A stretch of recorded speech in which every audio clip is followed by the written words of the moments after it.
ઘટાકામાં હાવ ઊંધું જ થઈ ગયું. ઋતિકભાઈ અમારે ડ્રાઇવિંગ કરે છે. કોઈ મંગવી એમ ફૂટબા હાલો આગા તો જાવ. હા લે લે ભાઈ. અને સામે ઓલા લોકો શું કરે છે પાટા ઉપર. જય શ્રી કૃષ્ણ. શ્રી રાધેકૃષ્ણ મિત્રો, કેમ છો બધા? મજામાં? આઈ હોપ કે તમે બધા મજામાં છો. તો ફરીથી તમારું બધાનું હાર્દિક સ્વાગત છે મારા નવા બ્લોગ. ગાઈસ, આજની શરૂઆત થાય છે આપણે મહાદેવના મંદિરેથી. કાલે તો દર્શન કરાવ્યા, લાસ્ટ કાંઈ દર્શન કરાવવા નથી, કરાવવા છે પણ અત્યારે થોડુંક મોડું થાય છે કારણ કે જવાનું છે ગોતવી છે. અને એ તમને હું નહીં દેખાડું હોય કારણ કે કાલે દેખાડ્યા હતા. રોજ રોજ ન દેખાડે બાપા, ને કહે છે ને ત્યાં વિડીયો ઉતારવાની મનાય છે.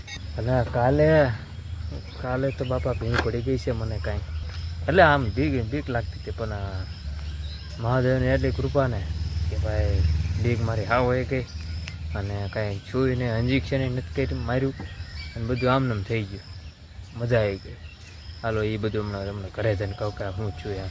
અત્યારે તો મોડું થાય છે ને એટલે આપણે જઈએ. તો ખાસ મહાદેવના દર્શન થઈ ગયા છે અને હવે અહીંથી જવાનું છે હાર લેવા. તો ફટાફટ હાર પણ લઈ આવી. 2 હાર લેવાના, 2 હતા. હા, 2 હાર લેવાના છે. તો 2 હાર લઈ આવી અને જઈએ અહીંથી. આ નજારાનો આનંદ આજે અહીંયા સમાપ્ત. એટલે જો કે રોજ આવી જ જઈએ અમે.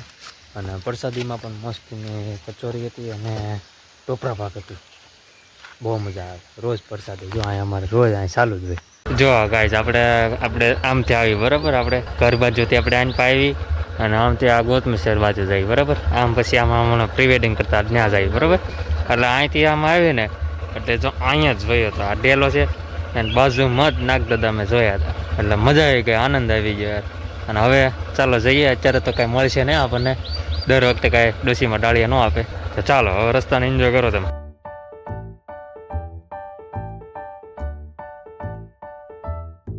તો ગાઈસ, મહાદેવના મંદિરે તે આવી ગયો અને સામાં તમને દેખાય છે કચર પચર ખાતા હોય એ દાંત કાઢશે હમણાં. એ કરે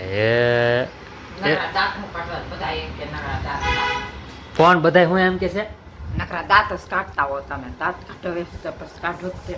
તો પણ બોલતા હો કાંઈક. મમ પ્રસાદી ખાધી? હે ખારી છે કચોરી? હા કચોરી પછી ઓલું બટકું ખાધું એ મસ્ત હશે કા? તો તમે ના ચાય નાસ્તો કરી નાખ્યો? હે હા, આપણે દશામાની મૂર્તિ ક્યારે પધરાવા જવાની છે? કાલે ને પમદી. કડી ખમો ટાકામાં જો તો પણ આમ ઊંધું કેમ બસ ઈ જોજો હમણાં આમાં નાખશો ને એટલે વયું જાય. તો એમાં તો હતું નાનું મારું ભાઈ. ઘટાકામાં હાવ ઊંધું જ થઈ ગયું. અને હવે હું ઘડીક બેસું દુકાનમાં અને નાનું મોકલું જા નાનું. અને આજે તો સમોસા પણ ઉતારીએ લાગે છે કે નહીં? હા છે. આ છાપામાં ગોઠવી નાખેલા છે કેમ કે તેલ બધું સોહાઈ જાય ને એટલે. અને પ્લાસ્ટિકની થેલી નથી રાખી. પ્લાસ્ટિકની થેલી એટલે રાખી ખબર થશે તમને કે માખ્યું બમણે એટલે મજા ન આવે. આમ સ્વચ્છ હોય ને આમ આવું દેખાય. આવી ક્યાંય દુકાનમાં નહીં હોય આવું સ્વચ્છ. આપણી દુકાનમાં થશે એટલે મજા આવે. હું ગ્રાહકને લેવાની ઓલું માખ્યું સોંટેલી હોવાની મજા ન આવે. ખોટો એમાંથી માંદા પડવી, રોગશાળો થાય એમાં. અને સામે ઓલા લોકો શું કરે છે પાટા ઉપર? પાણા નથી મૂકતા ને ક્યાંક. ઋતિકભાઈ અમારે ડ્રાઇવિંગ કરે છે. હાકો હાકવી છે હાક ને. તો બસ હવે આપણે ઋતિકભાઈને સ્કૂલે જવાનો ટાઈમ થઈ ગયો છે. હાલો મોટભાઈ ધોકો લીધો, ધોકો બેટ રમવા માટે. મોટબા હાલો આગા તો જાવ. હા લે લે ભાઈ. હાલ્યો.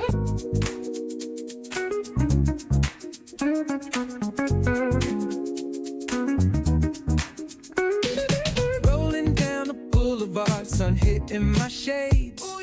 Riding low and slow. This vibe never fades. Palm trees dancing in the hazy sunlight glow. West Coast rhythm, let the good times flow. Cruising, grooving, feel. તો ગાઈસ, ઋતિકભાઈને સ્કૂલેથી આવી ગયો છું અને 12:10 થઈ ગઈ છે. મારા પપ્પાની તો હજી લાઈનમાં ઊભા હતા. મેં જોયું ત્યાંથી નીકળ્યો હતા તો લાઈનમાં ઊભા હતા. મેં તો બરાબર છે ઊભા રહ્યા. અમે તેથી ઊભા ને અમે હતો ને તેથી ઘણી થઈ ગઈ. હું હેરાન પરેશાન થઈ ગયા કેમ કે લાઈન જ એટલી મોટી હતી અને એમાં પ્લસ પાછો માલ આવ્યો હતો. એ તમને નહીં ખબર હોય. પ્લસ પાછો માલ આવ્યો હતો ગુણ્યું ના તે આખો ખટરો ભરી એટલે એમાં થોડીક વાર લાગી ગઈ. અત્યારે એ બધા લાઈનમાં ઊભા છે ક્યારના. કેટલા વાગ્યાના ગયા છે ખબર છે? 10:30 11 વાગ્યાના ગયા છે. 12:10 થઈ ગઈ છે. 2 કલાકથી હજી અહીંયા ઊભા છે. એટલે સારું છે હું ન ગયો, હું તો લાઈનમાં જ રહેતા અત્યારે.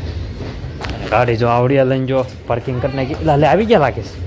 અત્યાર સુધી આ ભાષણ મેં કર્યું આવી ગયા છે મારા પપ્પા, લગભગ આવી ગયા હોય એવું લાગે છે.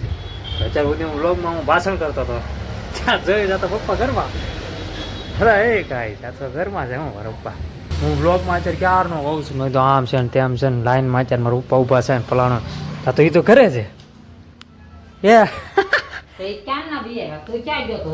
એ ઋતિક ને તું મેકવા ગયો, એ બી આવ્યા, કરણીઓ ગયો ને એ આવ્યા. ઠીક. હા અચ્છા. મારો ભાઈ ત્યાં આજે લાઈનમાં ઊભો છે એટલે મને એમ છે કે મારા પપ્પા ત્યાં છે. ભાઈ મારા પપ્પા તો અહીંયા છે. શું છે એમાં? એમ નહીં, કોઈ મંગવી એમ એ દેખાડતા હું જો તુરિયાન શાક હાલશે ને એમ. કોને મારે? ભીંડાનું કર્યું છે, તુરિયાનું કર્યું છે. હવે હેનું કરું? સેવ તુરિયાનું ખાઈ તો જોઈ એકવાર. સારું બનશે સેવ તુરિયાનું? મને તો ભાવે નહીં સેવ તુરિયાનું શાક. આ તો તોય આપણે ખાઈ નાખશું, બીજું શું. કાંઈ એકલી સેવનું શાક કરી નાખો મમ, બરાબર ને? મને ન ભાવે સેવ તુરિયાનું. મને પણ ભૂખ જ એવી લાગે છે મમ. વારા ઘડિયા હમણાં તેલ મરચું સાન ગાંઠીએ ખાધા તોય પાછું ઇધર મને પાછી ભૂખ લાગી. નકરી ભૂખ જ લાગે છે. હાચી ઇન્ડિકેટરનું પૂછવા જવું પડશે. ઇન્ડિકેટર આવ્યું ગયું નહીં કે હજી સ્ટોક પૂરો જ ન. સોરી, અત્યારે જો ભૂખ લાગી છે ને એટલે ભૂલાઈ ગયું. તો ચાલો આવડિયા ગાડી લઈ લો. અહીંયા મોમ આપણે દશામાની મૂર્તિ આપણે રિક્ષા લઈને જવાનું છે ને પધરાવા, હે ને? રિક્ષા લઈને જવું છે ને? હા, રિક્ષા લઈને જવાનું, પછી ત્યાંથી રામાપીરના મંદિરે જવાનું, પછી ઘરે રહી જવાનું. પછી ઘરે બી આવવાનું. વાહ, પછી મારી મરજી કહો તો. કા હા, પછી મારી મરજી જાવું ન જાવું. કાંઈ નહીં, હવાય કહી દે હવાય, મજા આવશે. નકળંગ જવું છે? નકળંગ જવું છે? હમણાં નહીં, હમણાં તો કહેતી પણ અમાસને દિવસે આપણે રિક્ષા લઈને જાવ ફૂલ ફેમિલી, બરોબર ને? હો ને? અને હવે બેસી જાય જમવા. 1:30 વાગી ગયો છે. ફટાફટ બેસી જાય. ભીંડાનું શાક છે અને મમ્મી કાકડી પણ સુધારી છે. મમ પછી મારી ગાડી કાઢી જો હું ગોતો.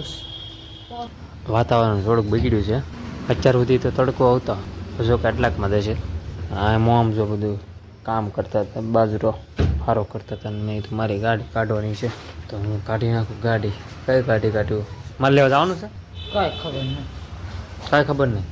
હાલો માલ લેવો તો જવાનું છે તો ગાડી આપણી હાથ કાઢી નાખું અને હાથ લઈ જાઉં. ગાડી મારી ધોવી છે પણ હવે ટાઈમ નથી મળતો મને. એક તો લિટરલી ગાડી જ્યારથી મેં બ્લોગ ચાલુ કર્યા ને ત્યાર સુધીનો મને આમ કહેવાય ને ટાઈમ જ નથી મળતો. ટાઈમ નખ કાપવાનો મને ટાઈમ નથી મળતો. એટલે જ્યારથી બ્લોગ ચાલુ કર્યા ને તે પછીનો આખું આમ કહેવાય ને ટાઈમ ટેબલ જ આખું વિખાઈ ગયું છે.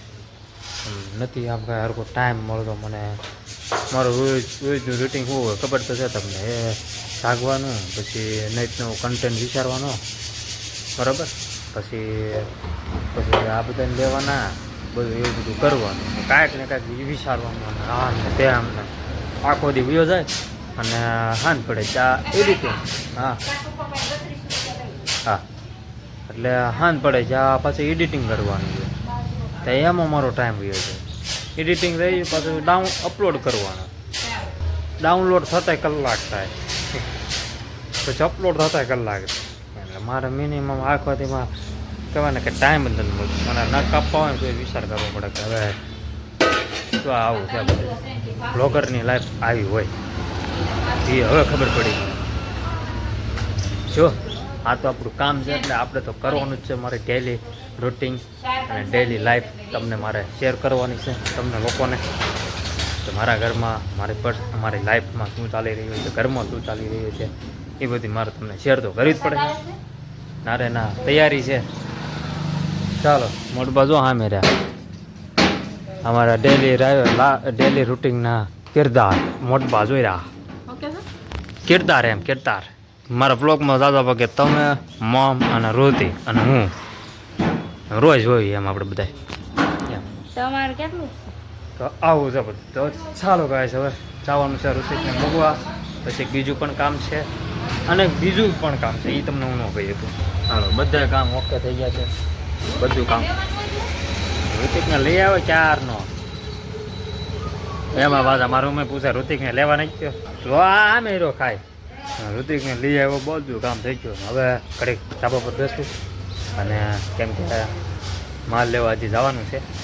હજી મારા પપ્પા લીસ મેળવે છે અને પછી જઈએ. અત્યારે ઘડીક ધાબા પર બેસું. ચાલો છે નહીં ને નજારો જોવો દવા, રોજનો નજારો સોરી. જો અહીંયા કપડાં ન હોય તો કેવું મસ્તીનું લાગે, આમ મેદાન જેવું લાગે, મેદાન. એ ને એ ઈસકા ખાવ. ઘણું કામ આવી ગયું આજ. અને હજી પાછું એક કામ છે, માલ લેવા જવાનું છે. એ એક કામ પતી જાય ને પછી નવરાઈને પછી એડિટિંગ. ચાલો તો આવી લાઈફ છે આપણી હું તમારે બધાને તો સારી છે. તો ગાઈસ બ્લોગ આપણે કરી નાખીએ. અત્યારે આવી જાઓ માલ લઈને, બધું કામ હવે ઓકે થઈ ગયું. 7 વાગે હવે નવરો જો, અને હવે પાછું એડિટિંગ કરવાનું છે.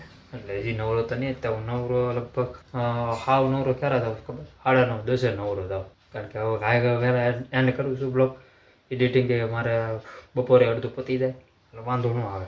તો બ્લોગ આપણે એને કરી નાખીએ. વાગ્યા છે 6:45. મારા Dwarkadhish. I hope you enjoy watching this my video ગમે તો લાઈક કરો, શેર કરો, સબસ્ક્રાઈબ કરો. મારી ચેનલને ભૂલ્યા વગર થોડોક સપોર્ટ કરતા રહેજો. ભાઈ મકવાણાને કોમેન્ટમાં જય દ્વારકાધીશ લખી નાખજો. Thanks for watching. મળીએ ગલે નવા મસ્ત મજાના અનોખા બ્લોગમાં. તો મમ્મી એક જ છે, ઓલો લઈ લ્યો.